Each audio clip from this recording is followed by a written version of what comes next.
오늘 아침에 우리에게 주시는 하나님의 은혜의 말씀은 마가복음 9장 2절에서 13절까지의 말씀입니다.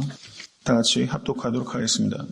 엿새 후에 예수께서 베드로와 야고보와 요한을 데리시고 따로 높은 산에 올라가셨더니 저희 앞에서 변형되사 그 옷이 광채가 나며 세상에서 빨래하는 자가 그렇게 희게 할 수 없을 만큼 심히 희어졌더라.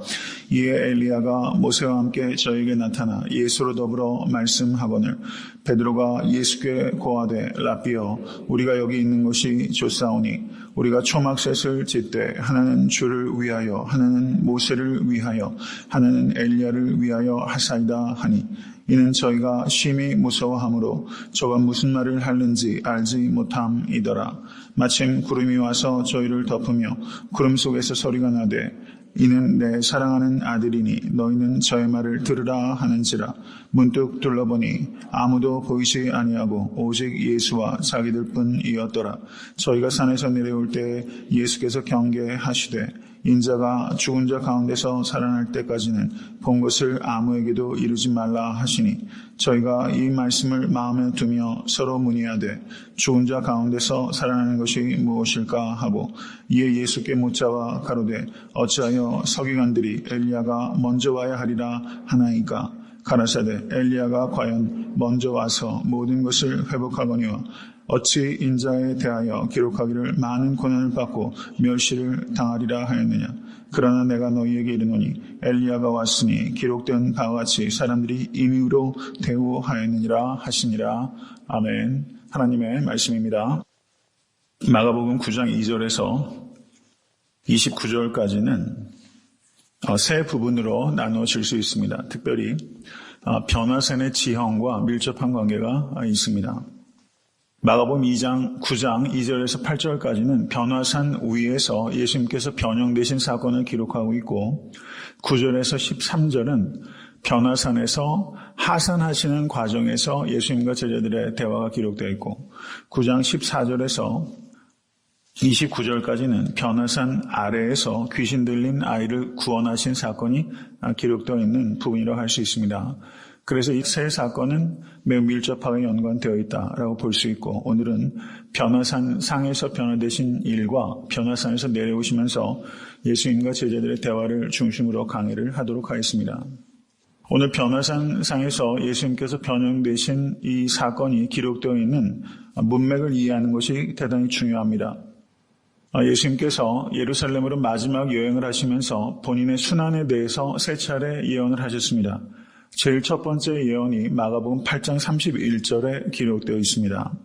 그리고 두 번째 예언이 9장 31절에 기록되어 있습니다. 그러니까 오늘 변화산에서 변형되신 이 사건이 예수님의 첫 번째 순환 예고와 두 번째 순환 예고 사이에 이 변화산 사건이 기록되어 있다는 것을 우리가 주목해야 한다는 것입니다. 예수님께서는 순환 예고를 하셨을 때 베드로가 예수를 붙잡고 예수를 꾸짖었습니다. 그때 예수님께서 사탄아 물러나라. 내가 하나님의 일을 생각하지 않고 사람의 일을 생각하는도다 라고 예수님께서 말씀하셨지요. 그리고 누구든지 나를 따라오려거든 자기를 부인하고 자기 십자가를 치고 나를 따를 것이니라. 예수님께서 제자들에 대해서 가르치셨어요. 제자들은 예수님의 첫 번째 순환 예고를 듣고서 위축되고 그리고 예수님의 꾸중을 듣고서 시무룩해졌을 것입니다. 이러한 제자들에게 예수님께서 변화산상으로 이끌어 가셔서 예수님께서 원래 가지셨고 그리고 다시 갖게 되실 완전한 영광을 보여주심으로 인해서 제자들에게 흔들리지 않고 희망을 가지고 용기를 가지고 그리스도의 제자로서의 삶을 살아갈 것을 격려하시기 위해서 변화산으로 제자들을 이끌고 가셨다. 이렇게 볼 수 있을 것입니다. 변화산의 변형에 대해서 다른 공간복음서도 기록하고 있습니다. 마태복음 17장 1절에서 8절에 기록되어 있고 누가복음 9장 28절에서 36절에 변화산 사건이 기록되어 있습니다. 그런데 각각마다 마가복음에는 생략하고 있는 부분들이 기록되어 있기 때문에 그 내용들을 더불어 살펴보게 되면 훨씬 풍성하게 이 사건을 우리가 이해할 수 있게 될 것입니다. 오늘은 특별히 누가복음 말씀을 참조하여 마가복음의 내용을 강의하고자 합니다. 그러면 2절 말씀을 보십시오. 엿새 후에 예수께서 베드로와 야고보와 요한을 데리시고 따로 높은 산에 올라가셨더니 라고 말합니다. 마가복음에서 정확하게 날짜를 엿새 후에 이렇게 기록하고 있는 부분은 굉장히 드물어요. 그런데 여기서 엿새 후에라고 말하고 있는 것은 여기에는 몇 가지 강조점이 있기 때문입니다. 그것은 가이사라 빌립보에서 베드로가 주는 그리스도 신이다 라고 고백한 때로부터 엿새 후에 이런 뜻이죠. 또 하나는 가이사라 빌립보에서 예수님께서 첫 번째 순환에 대해서 예고하신 후 엿새 후에 이런 뜻입니다. 그렇기 때문에 베드로의 고백과 예수님의 순환 예고가 매우 중요한 사건이기 때문에 그 후로부터 엿새 후에 이런 의미가 있다는 것입니다.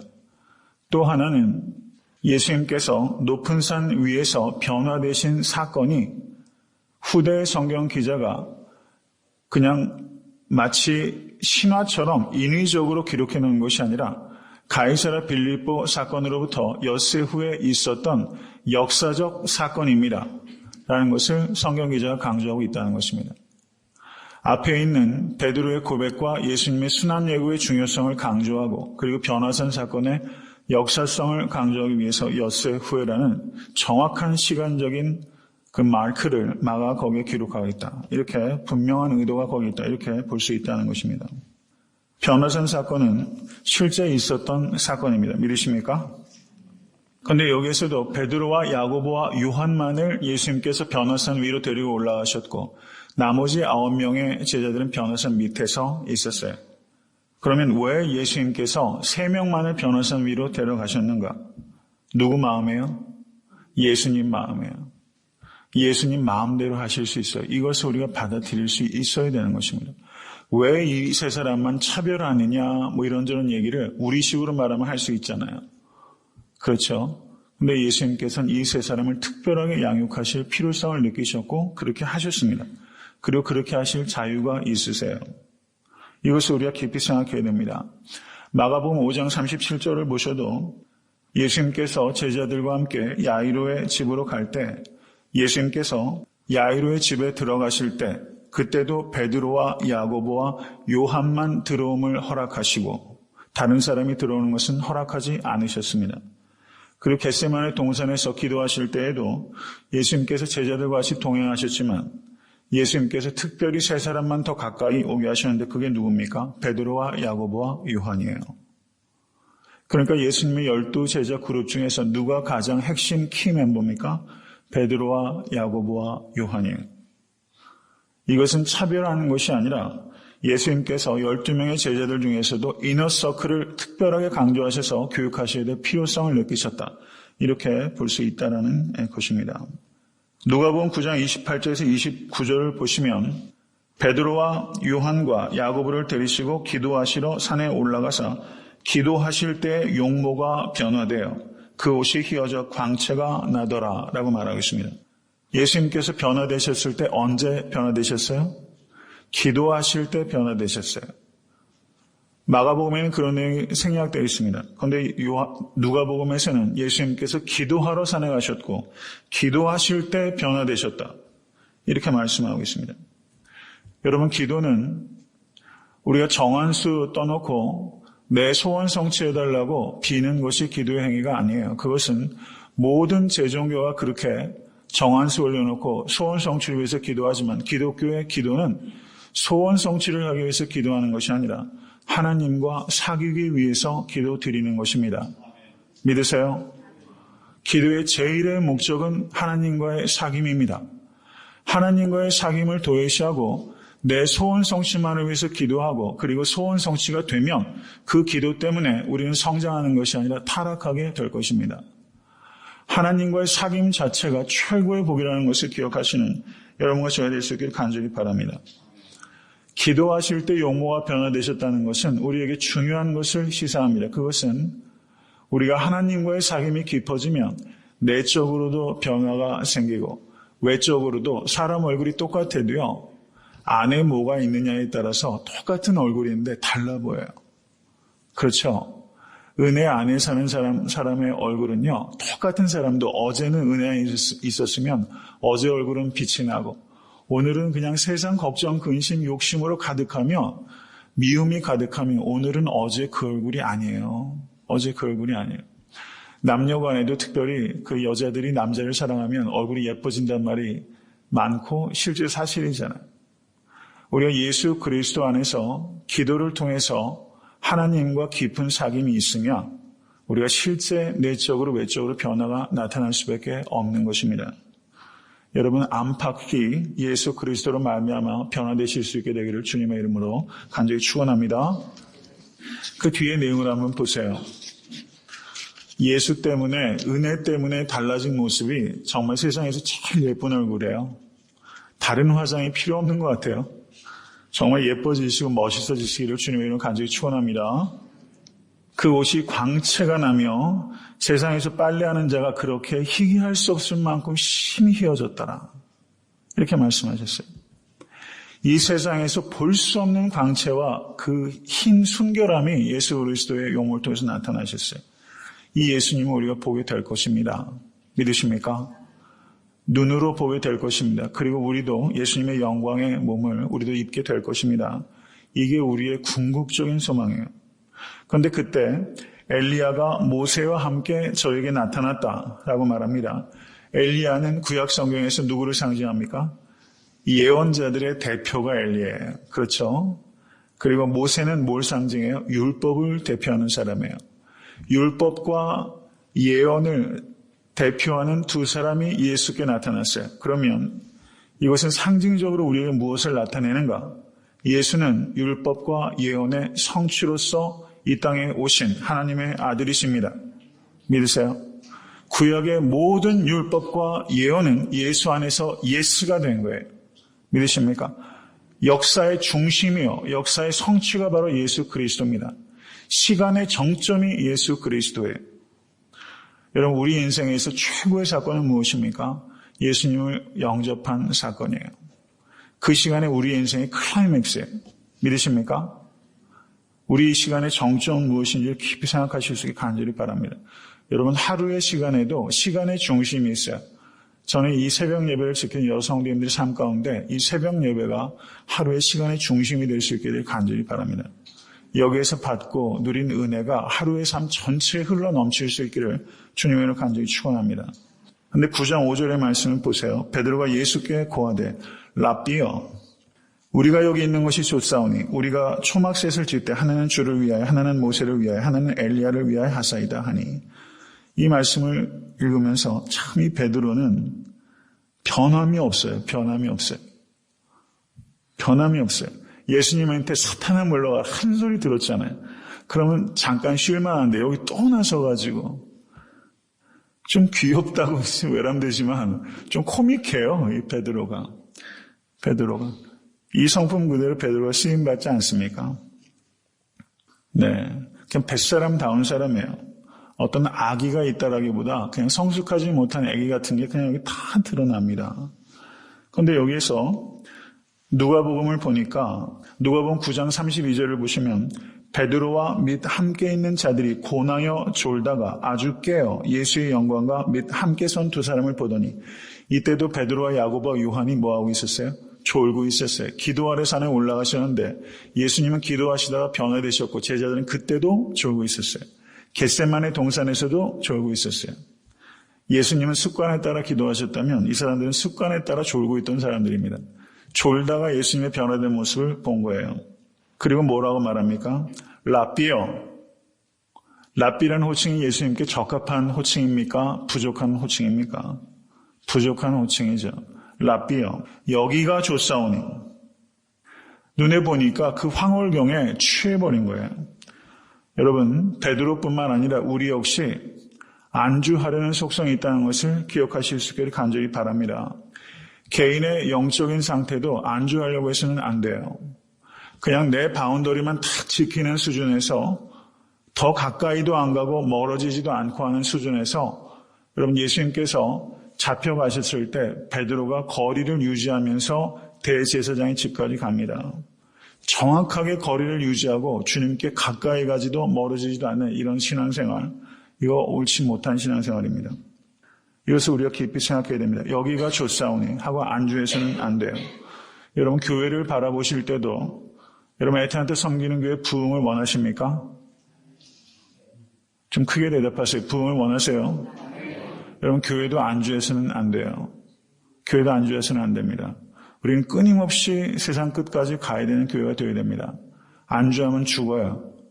기독교는 안주하는 종교가 아니라 가는 종교입니다. 이것을 생각하실 수 있게 간절히 바랍니다. 베드로전서 4장 12절에서 13절을 보시면 사랑하는 자들아 너희를 시련하라고 오는 불시험을 이상한 일 당하는 것 같이 여기지 말고 오직 너희가 그리스도의 고난에 참여하는 것으로 즐거워하라. 이는 그의 영광을 나타내실 때 너희로 즐거워하고 기뻐하게 하려 함이라. 베드로가 여기가 좋사오니 하던 사람인데 이제 뭐라고 말합니까? 고난 받을 때 그것을 즐거워하고 기뻐하라 라고 말하고 있습니다. 여러분 no cross, no crown 이라는 말이 있습니다. 십자가가 없으면 영광이 없어요.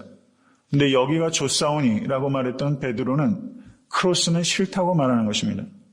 그런데 베드로가 부활의 주님을 만나고 성령을 체험한 후에 어떻게 말하는 것입니까? 그리스도의 고난에 참여하는 것을 저와 즐거워하라라고 말하는 사람으로 변화되었다는 것입니다. 이런 변화가 여러분과 저에게 있게 되길 간절히 축원합니다. 초막셋을 짓자고 했는데 베드로가 뭐라고 말합니까? 제일 처음에 누구의 초막을 짓자고 말해요? 주를 위하여. 그 다음에 누구? 모세를 위하여. 그 다음에 엘리야를 위하여. 베드로가 여기에서 그래도 누구를 제일 먼저 짓자고 그래요? 예수님 거 제일 먼저 짓자고 하는 거예요. 거기까지가 한계인 거예요. 그런데 예수님은 누구랑 비슷한 사람이 되어버린 거예요? 모세와 엘리야와 비슷한 급의 사람이 되어버린 거예요. 베드로가 거기까지밖에 보지를 못하는 거예요. 모세와 엘리야의 주인이신 하나님의 아들 예수 그리스도라는 것을 이 베드로는 아직도 깨닫지 못하는 거예요. 이게 베드로의 한계입니다. 그러자 그때 구름에서 하나님의 소리가 들리기 시작합니다. 뭐라고 말합니까? 7절 말씀. 저희를 덮으며 구름 속에서 소리가 나되 이는 내 사랑하는 아들이니 너희는 저의 말을 들으라 하는지라. 이것을 신학적으로 세오판이라고 합니다. 하나님의 현현이라고 합니다. 하나님께서 나타나실 때는 구름이 동반되는 일들이 구약 성경에 빈번하게 나타납니다. 여기에서 이 말씀은 예수님께서 세례 받으실 때 하늘에서 음성이 들렸습니다. 너는 내 사랑하는 아들이라. 내가 너를 기뻐하노라. 세례 받으실 때의 음성은 하나님께서 예수님께 하신 말씀이에요. 너는 내 사랑하는 아들이라. 2인칭을 써서 예수님께 하신 말씀인데 오늘 본문에서는 하나님께서 제자들에게 하신 말씀입니다. 이는 내 사랑하는 아들이니 너희는 저의 말을 들으라. 내용적으로는 거의 유사해요. 그런데 한 가지가 더 덧붙여 있다면 그것은 그의 말을 들으라는 순종에 대한 명령이 거기에 있는 것입니다. 예수님께서 하나님의 사랑하시는 아들입니다. 믿으세요? 그것을 정말 믿으면 어떻게 됩니까? 그분께 순종해야 된다는 것을 말씀하시는 거예요. 예수님께서 누구신지를 안다고 하면서 예수님께 순종하지 않으면 그런 것은 있을 수 없다는 것입니다. 여러분, 마귀들도 예수님께서 하나님의 거룩한 자신이다 라고 고백했어요. 지식은 있는데 순종이 전혀 없다. 이런 지식은 마귀류의 지식에 불과한 것입니다. 우리가 예수님께서 누구신지를 정확하게 이해한다면 그것은 곧 그분에 대한 순종이 반드시 따라야 되고 따를 수밖에 없다는 것을 의미하는 것입니다. 여러분, 순종과 분리된 말씀에 대한 이해는 있을 수 없습니다. 그것은 거짓말이에요. 그건 가능하지 않습니다. 그 뒤에 9장 9절을 한번 보시기 바랍니다. 저희가 산에서 내려올 때 예수께서 경계하시되 라고 말씀합니다. 산에서 내려오셨어요. 변화되신 후에 내려오셨습니다.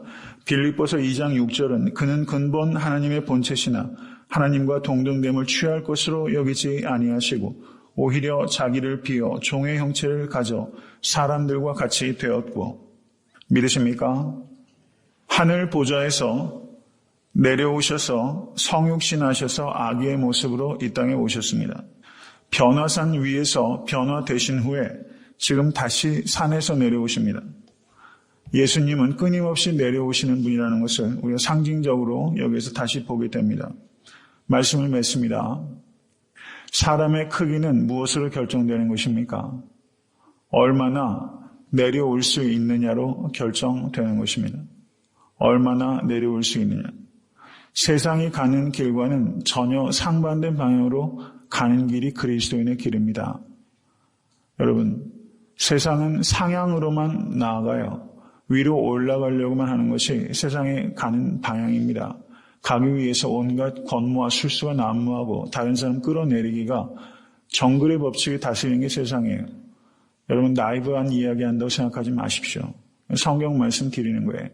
예수님께서는 하늘 보자 버리시고 이 땅에 내려오셨어요.